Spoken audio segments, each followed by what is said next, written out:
오늘은 느헤미야 전반에 나타나는 이 느헤미야 리더십을 살펴보면서 하나님 앞에서 느헤미야는 어떠한 리더십을 가졌고 이스라엘을 이끌었으며 또한 하나님이 주신 사명들을 어떻게 또 잘 수행했는지를 함께 살펴보는 시간 되기를 소망합니다.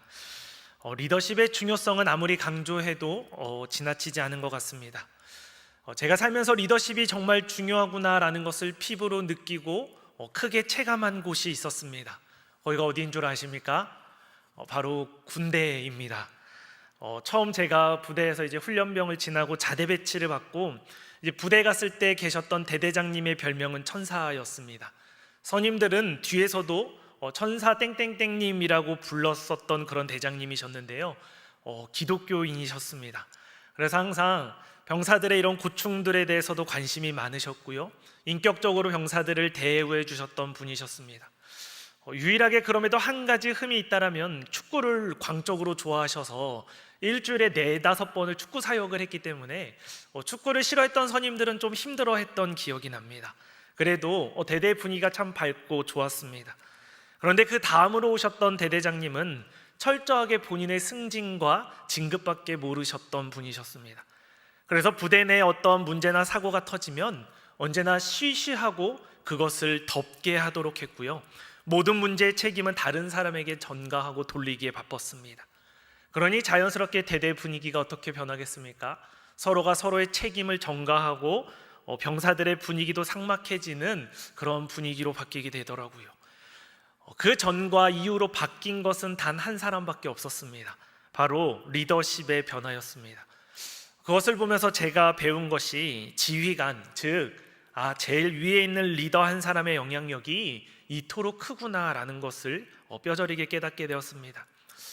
오늘날의 사회를 보고 있노라면 리더십의 영향력과 중요성이 그 어느 때보다 더 강하게 대두되고 있는 현실 같습니다. 최근에 빈번하게 우리나라에서 발생되었던 탄핵 정국만 보아도 그렇고요. 또한 리더십의 부재 가운데 국제사회 속에서 나라가 얼마나 큰 혼란과 경제적인 어려움을 겪을 뻔했던 사실은 우린 보았습니다.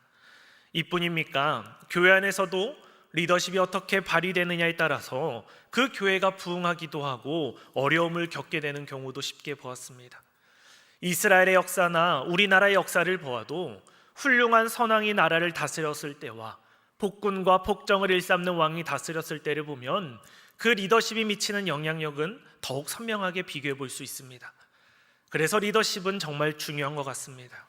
왜냐하면 모든 공동체를 바르게 지탱하고 운영하기 위해서는 바른 리더십이 필요하기 때문입니다. 오늘날 많은 단체, 사회, 교회, 나라의 문제가 어찌 보면 이 리더십의 부재도 있다고도 말할 수 있을 것 같습니다. 그렇다면 리더십이란 무엇일까요? 제가 챗GPT에게 리더십에 대해서 물어봤더니 이렇게 말해주더라고요. 리더십은 개인 또는 집단이 특정 목표를 향해 다른 사람들의 행동, 생각, 감정, 자원을 이끌고 조율하여 공동의 목적을 달성하게 하는 영향력의 과정입니다. 단순한 지시나 권한 행사가 아니라 비전 제시, 동기부여, 환경 조성, 실행 책임화를 포함하는 총체적인 역량이다라고 이야기합니다. 리더의 자리에 있다고 해서 단순한 지시나 권한만 행사하는 것이 리더의 역할이 아니라는 것입니다. 진정한 리더 역할은 비전을 제시하고 동기를 부여하고 그러한 환경을 만들고 공동의 목표를 향해 나아가도록 하는 모든 제반의 과정들을 통틀어 리더십이라고 정의를 합니다. 오늘 우리는 느헤미야의 리더십을 살펴볼 건데요. 놀랍게도 느헤미야는 이 챗GPT가 말하는 이 모든 리더십의 역량을 갖추고 있을 뿐더러 오히려 그 이상의 참된 리더십의 모습을 보여주고 있는 정말 참된 리더자의 모습, 리더십의 정석과도 같은 모습을 보게 될 것입니다. 느헤미야서가 가르쳐주는 리더십의 원칙을 살펴보면서 특별히 그리스도인으로서 오늘 우리는 이 사회 속에서 그리고 공동체나 가정에서 어떠한 리더십을 가져야 할지, 또한 이 나라의 위정자들을 위해 어떻게 기도해야 할지 함께 살펴보도록 하겠습니다. 첫 번째로 왜 느헤미야가 지도자로 선택되었는가라는 질문입니다. 하나님은 어떠한 느헤미야의 그 모습들을 보시고 지도자로 세우셨을까요? 첫 번째로 느헤미야는 하나님의 관심을 가지고 있는 사람이었습니다. 우리 느헤미야 1장 2절에서 3절 말씀을 같이 한 목소리로 읽겠습니다. 시작.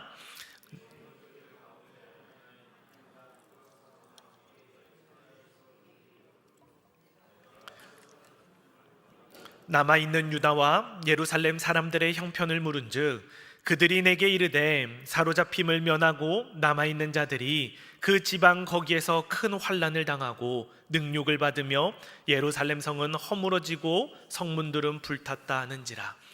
느헤미야는 시기적으로 보면요, 바벨론에서 태어난 유대인으로서 이미 2세 혹은 이미 3세 정도였을 것이라고 추정합니다. 그리고 사회적으로는 어느 위치에 오른 소위 오늘날 말하는 성공한 사람이었습니다. 당시의 최고의 대국인 페르시아 제국의 왕이 머무는 수상궁에 있는 것 자체가 그의 사회적 지위를 보여줍니다. 아마도 그는 급여도 어느 정도 높이 받았을 거고요, 상당한 명예와 권력도 가지고 있었을 겁니다. 그런 그에게 고국의 형제인 하나니가 와서 어떤 소식을 가져줍니까? 예루살렘에 큰 환난과 능욕을 당하고 있으며 예루살렘 성은 허물어지고 황폐해졌다라는 소식을 전합니다. 어찌 보면 한 번도 고국 땅을 밟아본 적 없는 느헤미야는 이 고국의 소식이 충분히 남의 일처럼 여겨질 수 있었습니다. 그런데 느헤미야는 고국의 참담한 현실을 듣고 어떻게 반응합니까? 1장 4절 말씀에 따르면 이 말을 듣고 앉아서 울고 수일 동안 슬퍼하며 하늘의 하나님 앞에 금식하며 기도하였다라고 말씀합니다. 사실 이 문제는 느헤미야의 개인적인 삶에는 그다지 큰 영향은 없습니다. 그냥 듣고 모른 척해도 느헤미야가 수상궁에서 관료로 살아가는 데는 아무런 문제가 없습니다. 그런데 느헤미야는 자신의 안위와 출세만 관심을 갖고 있지 않음을 보여줍니다. 느헤미야는 그것을 넘어서 우리 공동체 문제를 나의 문제로 여길 줄 아는 사람이었고, 무엇보다 이 시대와 공동체를 향한 하나님의 시선에 나의 시선을 둘 줄 아는 사람이었다는 것을 보여줍니다. 여기서 우리는 하나님이 사용하시는 사람의 첫 번째 특징을 보게 됩니다. 그것은 하나님께서 관심 가지는 일에 관심을 가지는 사람을 사용하신다라는 겁니다. 하나님께서는 예루살렘 성이 파괴된 것에 관심을 갖고 계셨습니다. 그런 하나님의 관심을 나의 관심으로 느헤미야가 품었기 때문에 하나님은 느헤미야를 지도자로 택하신 것입니다. 그리고 두 번째로 느헤미야는 신실한 사람이었습니다. 지난주에도 담임 목사님께서 말씀해 주셨듯 왕의 수를 따라주는 관원의 위치는 왕의 목숨을 좌지우지하는 자리이기 때문에 그만큼 왕이 크게 신임하는 자에게만 주어진 자리였습니다. 뿐만 아니라 왕의 정치적인 자문을 해주는 높은 자리이기도 합니다. 한마디로 느헤미야는 페르시아 왕의 큰 신뢰를 받는 그런 자리에 오르게 된 것이죠. 또한 오늘 우리가 함께 읽은 본문인 2장 말씀에도 보면 이 느헤미야와 아닥사스다 왕과의 대화만 보아도 왕이 얼마나 느헤미야를 아끼고 신뢰했는지를 여실히 볼 수 있습니다. 당시에 왕의 술 맡은 관원장이 왕 앞에서 수심과 근심을 품는다? 이건 바로 사형감입니다. 그런데 그에게 왜 수심이 있냐고 묻는 것만으로도 왕이 그를 진심으로 생각한다는 걸 보여줍니다. 뿐만 아니라 느헤미야는 왕에게 자신이 고국에 갔다 오기를 청하자 흔쾌히 허락하고 휴가도 너가 마음대로 정해서 갔다 오라고 하고 쓸 제목도 내 왕궁의 곳간을 열어다가 가져가라고 하고 왕의 군대와 조서까지도 써줘서 예루살렘까지 느헤미야가 안전하게 도착할 수 있도록 모든 지원을 아끼지 않습니다. 이것이 무엇을 보여줍니까? 느헤미야는 자신에게 맡겨진 일에 그리고 왕 앞에서 그만큼 신실하고 충성된 신하였음을 보여줍니다. 아무리 사소한 일일지라도 신실하게 섬기는 자세로 감당했던 느헤미야이기에 왕이 이렇게 파격적으로 밀어주고 지원해주는 것이 아니겠습니까? 이처럼 하나님은 신실하고 충성된 사람을 찾으시고 사용하신다는 것을 보여줍니다. 하나님은 우리에게 사역을 맡기시기 전에 우리의 능력을 보고 재능을 보시기보다는 하나님 앞에서 얼마나 충성되고 신실한지, 그것을 감당할 준비가 되어 있는지 우리의 자세를 보신다는 것을 의미합니다. 그리고 세 번째로 느헤미야는 뜨거운 열정을 가진 사람이었습니다. 1장 11절 말씀에 보면 느헤미야가 고국의 소식을 듣고 하나님께 오늘 종일 형통하여 이 사람들 앞에서 은혜를 입게 하옵소서라고 기도합니다.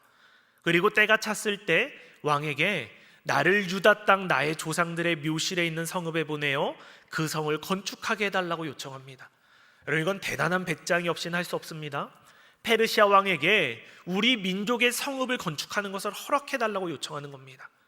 그냥 가만히 있으면 안정되고 평안한 삶을 영위할 수 있는 느헤미야입니다.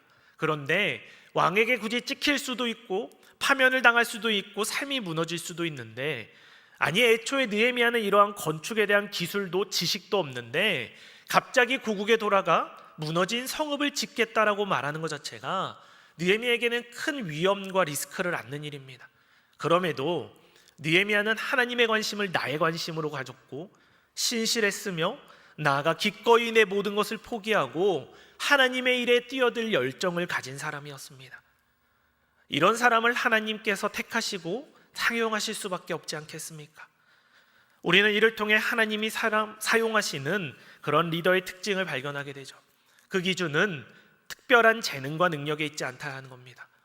하나님의 마음을 품고 있는지, 하나님 앞에서 신실하고 충성된 종인지, 그리고 하나님 앞에 뜨거운 열정을 가지고 있는지를 보십니다. 우리는 어떤 일을 보통 맡을 때 나는 그럴 능력이 없다고, 그럴 깜냥과 그럴 경험도 없다고 말하며 주저하고 두려워하고 있지는 않습니까? 오늘 느헤미야를 부르시는 하나님의 기준을 떠올리시기 바랍니다. 하나님의 시선과 관심을 가지며 신실하게 충성된 마음과 열정만 있다면 하나님은 그 사람을 통하여 놀라운 일을 행하시는 분이심을 믿으시기 바랍니다. 두 번째로 느헤미야는 어떤 지도자였는가?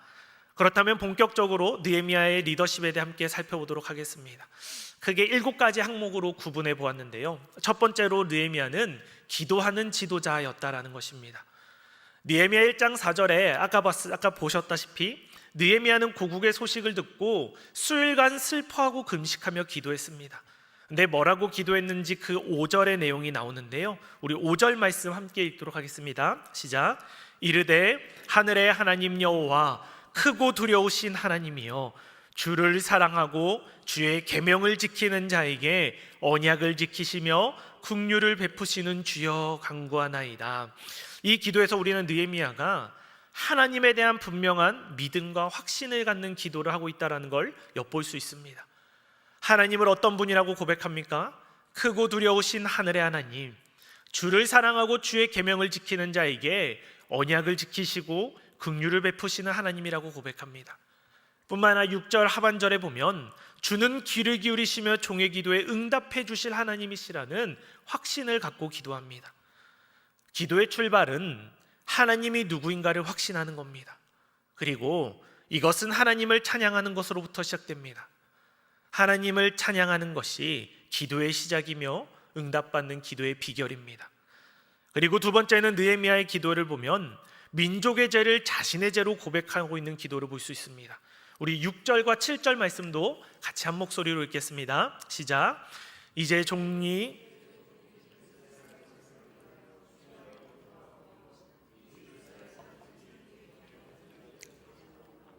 주는 귀를 기울이시며 눈을 여시사 종의 기도를 들으시옵소서.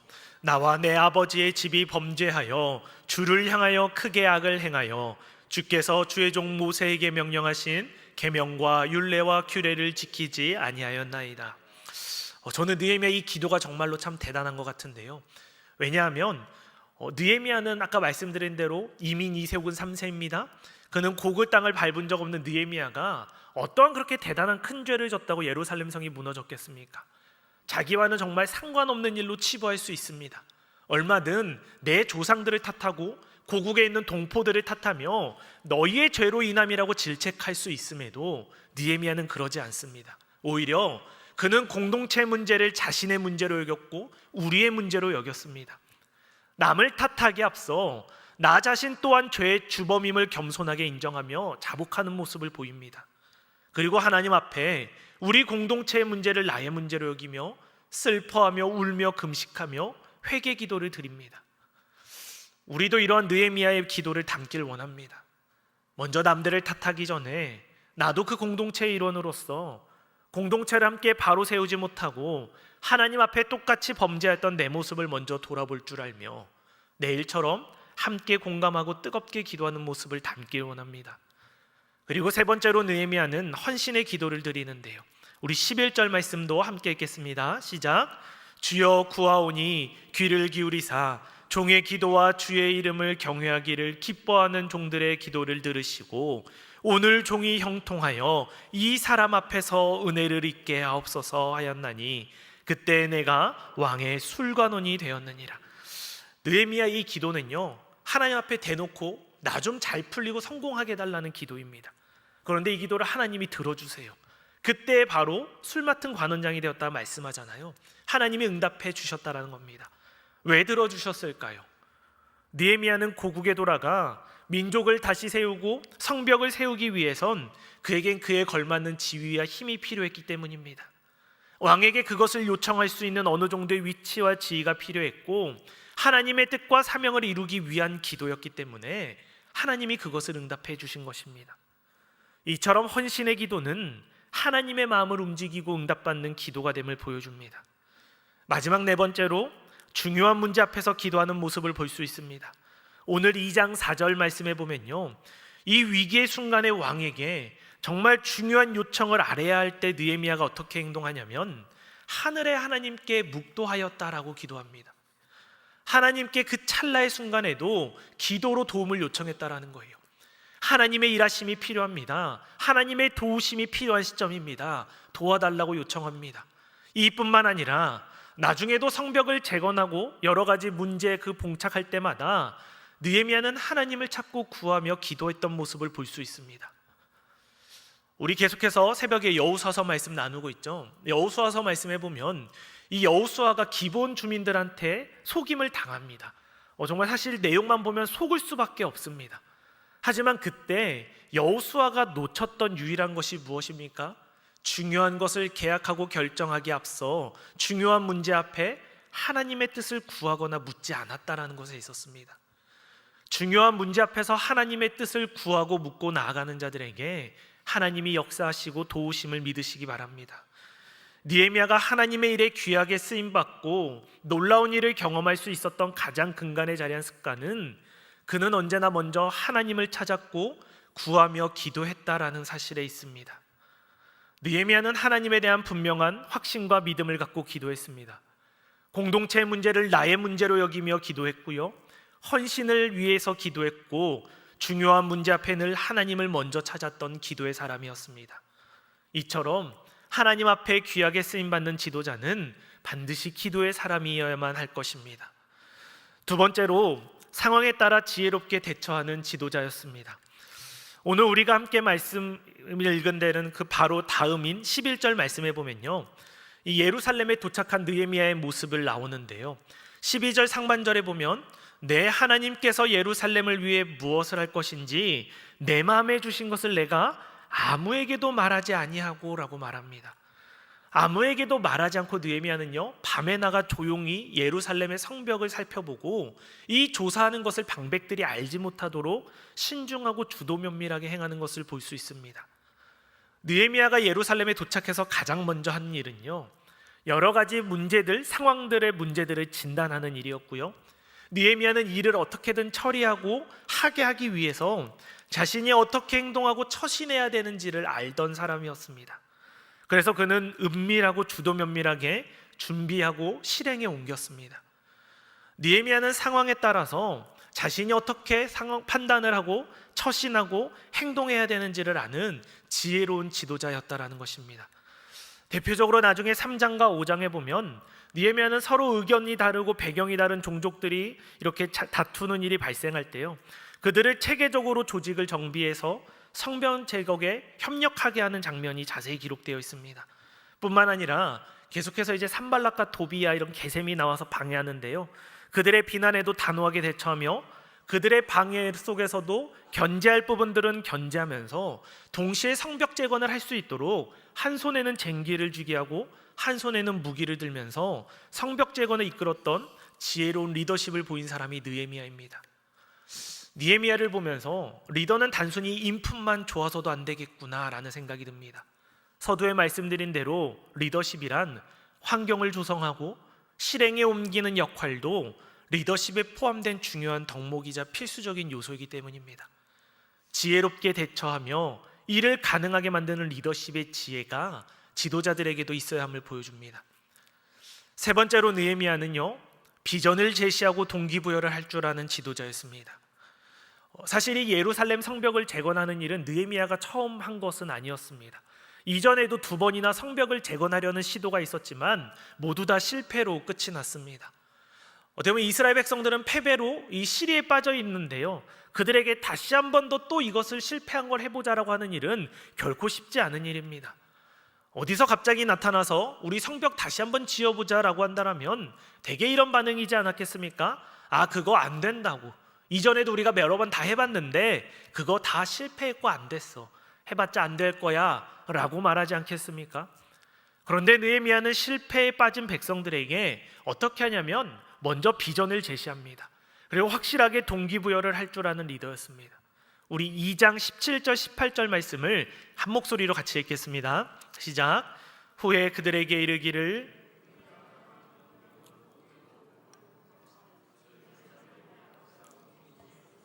자, 예루살렘 성을 건축하여 다시 수치를 당하지 말자 하고, 또 그들에게 하나님의 선한 손이 나를 도우신 일과 왕이 내게 이른 말씀을 전하였더니 그들의 말이 일어나 건축하자 하고 모두 힘을 내어 이 선한 일을 하려 하매. 느헤미야 리더십이 보이십니까? 시리에 빠져있는 백성들을 어떻게 일으킵니까? 그들에게 우리가 다시 한 번 더 할 수 있다라는 것을 이야기하고 비전을 제시합니다. 그리고 그것을 할 수 있는 동기부여를 주죠. 첫 번째는 무엇입니까? 하나님의 선한 손이 나를 어떻게 도와서 여기까지 왔는지를 설명합니다. 하나님이 나를 어떻게 술 맡은 관원장까지 되게 하시고 나에게 임하는 제목과 재료들과 군사들을 이끌고 온 배경에 대해서 설명함으로 하나님이 우리와 함께 계시다라는 걸 백성들에게 다시 한 번 더 확인시켜 줍니다.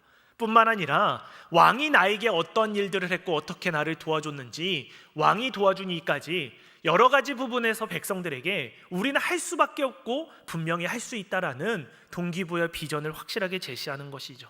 그러자 백성들이 어떻게 됩니까? 차갑게 식은 마음이 다시금 뜨겁게 불타오르기 시작합니다. 이에 백성들이 우리가 일어나 다시 건축하자 하고 다시금 모두 힘을 내었다라고 성경은 기록합니다. 느헤미야는 백성들의 마음을 움직이는 지도자였습니다. 어떻게 해요? 비전을 제시합니다. 이 비전은 하나님이 도우실 것이라고 말하며 백성들의 시선을 다시금 하나님께로 옮기도록 한 것입니다. 그리고 나중에 3장에 보면요, 성을 쌓는 역할도 각자 자신의 집 근처에서 하도록 했습니다. 이러한 일련의 여러 가지 조치와 시스템을 만드는 것들은 백성들로 하여금 오히려 이 성벽을 효과적으로 달성하도록 하는 동기부여가 되었다라는 겁니다. 이처럼 좋은 지도자는 사람들의 마음을 움직여 같은 비전을 보게 하고 그들이 잘할 수 있도록 동기부여하고 돕는 환경을 제공할 줄 아는 지도자임을 보여줍니다.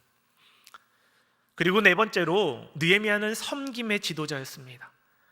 느헤미야서 곳곳에 이러한 느헤미야의 겸손함과 섬김의 리더십이 참 많이 나오는데요, 간략하게 소개해드리면 4장에 보면 느헤미야는 이 땅에 총독으로 왔습니다. 관리하고 감독자의 역할이 총독의 본연의 임무죠. 근데 본인이 스스로 자원해서 노동에 같이 참여하고요, 그리고 총독이라고 해서 백성들에게 물을 떠오라고 시키거나 하지 않고 똑같이 가서 우물가에 가서 물을 길러다 마시고 똑같이 고난에 동참하고 함께 갑옷을 지고 벗지 않고 똑같이 생활하는 것을 보여줍니다. 이러니 느헤미야의 리더십을 안 따를 수가 없죠. 이뿐입니까? 마지막에 나중에 12장에 보면 성벽 봉헌식을 올릴 때에도 느헤미야는 총독이고 이것을 성공적으로 이끌었던 리더임에도 불구하고요, 백성들 앞에 나서지 않습니다. 백성들의 뒤를 따라갔다라고 성경은 기록합니다. 느헤미야는 사람의 인정을 받기 위해 사람들 앞에 나서서 공을 드러내고자 일하는 지도자가 아니었다라는 겁니다. 늘 묵묵히 뒤에서 섬기며 자신을 드러내지 않고 모든 백성들과 동일하게 행하며 겸손하게 행했던 지도자의 모습을 보여줍니다. 겸손한 리더의 곁에는 많은 사람들이 그 리더의 모습을 배우고 닮아가게 되는 것 같습니다. 느헤미야는요, 이미 오늘보다 1500년 전에 이 서번트 리더십이라고 하는 겸손의 리더십, 이 섬김의 리더십을 몸소 보였던 지도자가 느헤미야인 것입니다. 다섯 번째로 느헤미야는 정의로운 지도자였습니다. 5장에 보면요, 이스라엘의 민장들이 이 가난한 동포들에게 고리대 비싼 이자를 취하면서 이 경제적인 이익을 취하는 일들이 내부적으로 일어나게 되는데요, 그걸 보고 느헤미야가 크게 분노하였다고 성경은 기록합니다. 근데 느헤미야는 그것을 혈기로 대하지 않았습니다. 깊이 생각하고 난 후에 민장들을 불러다가 공정하게 문제를 해결합니다. 그리고 가난한 이들을 다시는 착지하고 압제하지 못하도록 꾸짖고 혼내는 것만뿐만 아니라 합리적인 대안을 제시합니다. 먼저 우리는 하나님의 백성으로서 그러면 안 된다라고 설득하고요. 그리고 고리대에서 무조건 이자를 많이 낮추는 것이 아니라 그것을 합리적인 선에 조정을 해서 낮춰서 서로가 도울 수 있도록 설득을 하게 됩니다. 이 말에 모든 백성들이 여호와를 찬송하고 그 말대로 행하겠다라고 다짐하는 것을 보게 됩니다. 얼마나 지혜로운 리더의 모습입니까? 느헤미야가 혈기에 분기탱천해서 그들을 꾸짖고 그저 막 고리대만 없애라고 했다라면 과연 그들이 그렇게 행동했을까요? 오히려 부작용이 더 컸을 것 같습니다.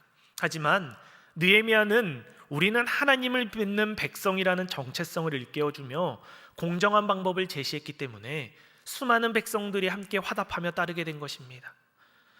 느헤미야는 하나님 앞에서 이 공의와 정의로움을 이루기 위해서 참으로 노력했던 지혜로운 리더였습니다. 뿐만 아니라 느헤미야는 총독으로서 마땅히 받아야 할 녹도 받지 않았다라고 기록합니다.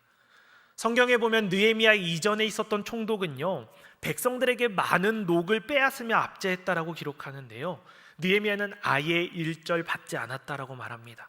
그 이유로 백성들의 고단한 현실과 어려운 현실을 느헤미야가 깨달았기 때문이었다라고 말합니다. 그 부담을 조금이라도 덜어주기 위해 느헤미야는 충분히 받을 수 있는 녹도 받지 않을 뿐더러 그가 재위하는 기간에 청렴하게 총독으로서 생활했다라는 것을 보여줍니다. 정말 이러한 지도자들만 세상에 있다라면 이 세상이 얼마나 깨끗하고 아름다울까요? 얼마 전에 제가 참 재미있는 이야기를 들었습니다. 요즘 교회에서 담임 목사님을 청빙할 때 가장 중요하게 보는 첫 번째가 무엇인 줄 아십니까? 설교. 과거에는 설교가 최우선이었다라고 이야기합니다. 그런데 최근에 리서치 조사에 따르면은 설교가 아니라 정직과 도덕성이라고 합니다. 즉 목회자의 성품이 더욱더 중요한 요소로 강조되고 있는 추세라는 것을 보여줍니다. 어떻게 보면 이것이 우리들에게 보여주고 시사하는 것은 그만큼 지도자의 도덕성과 윤리가 많이 떨어진 오늘날의 현실을 보여주는 것 같습니다. 이것은 비단 목회자뿐만 아니라 모든 지도자에게 가장 중요하게 요구되는 덕목임을 다시금 일깨워주는 것 같습니다. 그런 점에서 느헤미야는 참으로 정직했고 하나님 앞에서 정의로운 지도자의 모습임을 보여주는 것 같습니다. 여섯 번째로 느헤미야는 영적으로나 사회적으로나 공동체 개혁을 이끌었던 지도자였습니다. 8장 말씀에 보면 느헤미야는 학사 에스라와 함께 이스라엘의 신앙 회복을 위해서 함께 주도하고 이끌었던 평신도 사역자였고 또한 그동안 무너졌던 초막절을 다시금 회복시킨 지도자가 됩니다. 이 학사 에스라가 이끌었던 부흥 집회에 수많은 이스라엘 백성들이 나서 눈물로 회개하고 막 자복하고 통회하기 시작합니다.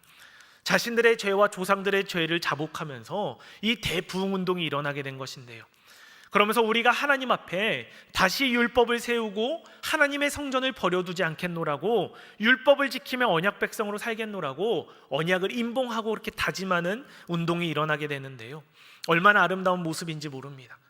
느헤미야는 목회자나 제사장이 아니었습니다. 그는 평신도였음에도 불구하고 무너진 성벽만 재건하는 것에만 만족하지 않았고 이들의 무너진 신앙의 자리를 학사 에스라와 함께 협력하여 신앙의 부흥을 이끌었던 이 공동체의 개혁을 주도했던 리더였습니다. 참으로 훌륭하지 않습니까? 마지막 일곱 번째로 느헤미야는요, 끝까지 일관된 지도자였습니다. 다시 말하면 변질되지 않았다라는 것입니다. 언약을 임봉하고 성벽봉헌식을 드리며 느헤미야는 12장으로 해피엔딩으로 끝날 것 같은 느헤미야의 말씀은요 13장까지 있는데요, 시간이 지나고 나서 13장의 모습에 보면 이스라엘 백성들이 다시 이전의 죄악된 모습으로 돌아가는 것을 보게 됩니다. 이에 느헤미야가 돌아와서 다시 개혁하고 이끌어가는 모습을 보여주는데요, 이렇게 이스라엘 백성들이 다시 변질되고 돌아갈지라도 느헤미야는 끝까지 변치 않는 믿음으로 일관된 지도자의 모습을 보여줍니다. 마치 여호수아와 갈렙의 모습처럼 나이가 들고 이스라엘의 최고의 지도자와 위치에 올랐다 할지라도 교만하지 않고 여전히 하나님 앞에서 겸손하게 변치 않는 믿음을 가졌던 그런 사람이 느헤미야임을 보여줍니다. 제가 신대원에서 신학 공부를 할 때 한국교회가 세간의 비판을 받고 지탄을 받으며 뉴스에 많이 등장했던 때가 있었습니다. 총회가 정한 법을 어기며 부자 세습을 이어갔던 교회 때문이었습니다. 이뿐만 아니라 최근까지도 성윤리로 무너진 목회자도 보았고요, 배임과 횡령으로 교회를 힘들게 하는 지도자도 보았습니다. 교계 안에 돈으로 총회장을 사고 파는 행태들도 보았습니다. 저는 절대로 그분들의 시작을 부정하고 싶진 않습니다. 왜냐하면 하나님께 누구보다 귀하게 쓰임받으셨던 분들이고 하나님 앞에 큰 은혜로 큰 역할을 감당했던 교회들이기 때문입니다. 그런데 그 뜨거웠던 믿음과 열정이 어느새 차갑게 식어버리고 하나님만이 중심에 있었던 마음에 다른 것들이 자리하게 될 때 변질되고 추악한 모습으로 바뀌게 된 것이 아닌가 생각해 보게 됩니다. 이것은 목회자뿐만 아니라 모든 지도자들에게도 동일하게 적용되는 것 같습니다. 지도자들에게 중요하게 요구되는 마지막 덕목은 초심을 잃지 않는 마음일 것입니다. 내가 하나님 앞에 처음으로 부름받고 안수받았던 그 뜨거운 마음을 잃지 않는 것, 내가 안수집사로, 권사로, 장로로 피택되고 장립되었을 때에 그 뜨거운 다짐과 사명을 잊지 않고 끝까지 변치 않는 마음으로 나아가는 것이 참으로 대단히 중요하구나를 다시금 깨닫게 됩니다. 말씀을 맺습니다. 오늘 느헤미야의 리더십을 보면서 느헤미야의 말씀은 정말 교회 지도자들뿐만 아니라 모든 지도자들에게 리더십으로 정말 참 귀감이 되고 가장 이상적이고 완벽한 롤모델이 되는 리더십이 아닐까 생각해 보게 됩니다. 리더십은 타고나고 유전으로 이어지는 것이 아니라고 합니다. 리더십은 훈련되는 것이고 발전되는 것이기 때문입니다. 좋은 리더가 되느냐 그렇지 않느냐의 차이는 하나님 앞에서의 우리의 태도에 달려 있음을 보게 됩니다. 그리고 또 한편으로는 리더십에는 무거운 책임감이 수반된다라는 사실을 결코 잊어서는 안 될 것입니다. 역사는 이 리더십이 오용되고 악용되었을 때 그가 속한 공동체가 얼마나 큰 피해와 어려움을 겪게 되는지 많은 경고와 교훈을 주고 있기 때문입니다. 따라서 지도자는 하나님 앞에서 끊임없이 스스로를 돌아보고 성찰하는 자세가 필요합니다. 그리고 하나님은 우리가 속한 공동체의 지도자로 불러주셨습니다. 가정에서는 부모라는 리더로, 교회에서는 팀장과 부장이라는 자리로, 혹은 직분과 봉사와 섬김의 자리로, 회사와 세상에서는 누군가의 리더로 서 있으신 분들도 계실 것입니다. 오늘 느헤미야의 리더십을 우리가 모두 따르고 본받고 닮아갔으면 좋겠습니다. 하나님께 늘 기도하는 리더, 상황에 따라 지혜롭게 대처하는 리더, 비전을 제시하고 동기부여를 하는 리더, 섬기는 리더, 정직한 리더, 공동체의 개혁을 이끌어내는 리더, 그리고 변치 않는 리더가 되어서 하나님을 기쁘시게 하며 공동체를 든든히 세워나가는 그러한 신천교회 성도님들과 제가 되기를 주님의 이름으로 간절히 소망하고 기원합니다. 우리 시간 함께 찬양하면서 계속해서 기도의 자리로 나아가도록 하겠습니다.